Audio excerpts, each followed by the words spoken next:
Hi friends, మా ఇంట్లో అయితే Sunday special chicken korma kuska అయితే చేశాను. మీ ఇంట్లో సండే స్పెషల్ ఏంటో కామెంట్ అయితే చేసేయండి. మ్యాటర్ ఏంటంటే, అమ్మ వాళ్ళ ఇంట్లో ఎంతో అపురూపంగా పెరిగిన ఆడపిల్ల అత్తింటికి వచ్చినాక ఒక్కసారిగా అన్నీ మారిపోతాయి. అత్తే అమ్మాయి అర్థం చేసుకోవాలి, కానీ ఎంతమంది అలా అర్థం చేసుకుంటున్నారు ఫ్రెండ్స్?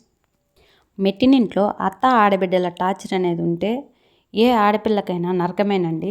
ఇలాంటి పరిస్థితి ప్రతి ఆడపిల్ల ఎదుర్కొనే ఉంటుంది.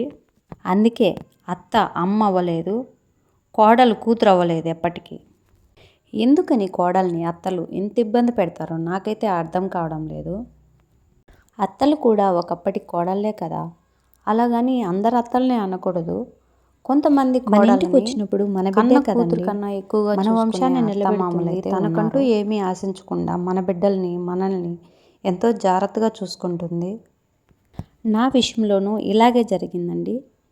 అలాంటప్పుడు మనకు తోడుగా మన భర్త ఉండి అన్ని కష్టాలలోనూ ఇబ్బందుల్లోనూ నేనున్నానని ఒక భరోసానిచ్చితే ఎన్ని కష్టాలైనా సరే భరించి మనమైతే ముందుకెళ్ళొచ్చండి. నేను కూడా ఇలాంటి ఇబ్బందులు ఎన్నో దాటి ఇంతవరకు అయితే వచ్చానండి. చిన్న పిల్లల్ని పట్టుకునేసి 4 సంవత్సరాలు అయితే ఆ అద్దింట్లోనే ఉంటూ ఎన్నో ఇబ్బందులు పడ్డాను. ప్రస్తుతానికైతే మాకు సొంత ఇల్లు అయితే కట్టుకున్నాం ఫ్రెండ్స్. ఇలాంటి ఇబ్బందులు ప్రతి ఒక్కరి జీవితంలోనూ ఉంటాయి. నా భర్త అయితే నాకు ఫుల్ సపోర్ట్ అండి. నేనైతే ఇప్పుడు ఖాళీగా ఉన్నాను. ఒక శారీ బిజినెస్ అయితే చేస్తానని మా ఆయనతో అయితే చెప్పాను.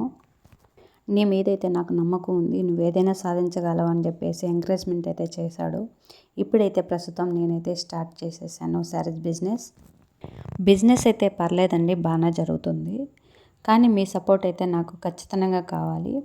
ప్లీజ్ మీరైతే ఎవరైనా నా శారీస్ చూసి నచ్చితే స్క్రీన్ షాట్ అయితే తీసి నేను పెట్టే వాట్సాప్ నెంబర్కి అయితే మెసేజ్ చేయండి. నేనైతే పార్సల్ చేసేస్తాను. మీ ఇంటి ఆడబిడ్డని అనుకుని కొంచెం అయితే సపోర్ట్ చేయండి ఫ్రెండ్స్. మీరు ఒక లైక్ ఇచ్చి కామెంట్ రూపంలో అయితే నా వీడియోస్ ఎలా ఉన్నాయో కామెంట్ అయితే చేయడం వల్ల ఇంకొంతమందికి నా వీడియో అనేది రీచ్ అవ్వి వాళ్ళు చూడడము సబ్స్క్రైబ్ చేయడం అనేది జరుగుతుంది. మన ఛానల్ అయితే లైవ్ కూడా పెడతానండి. వారానికైతే 2 టైమ్స్ అయితే లైవ్ ఉంటుంది. ఖచ్చితంగా అయితే లైవ్లోకి వచ్చి మెసేజ్ చేయండి ఫ్రెండ్స్. ఏ శారీ నచ్చినా కానీ స్క్రీన్ షాట్ తీసి వాట్సాప్ నెంబర్ అయితే పెడతాను. వాట్సాప్ నెంబర్కి అయితే పంపించండి ప్లీజ్ అండి. మీ అభిప్రాయాన్ని అయితే కామెంట్ రూపంలో తెలియజేయండి, నా వీడియోస్ ఎలా ఉన్నాయని. Okay, bye friends.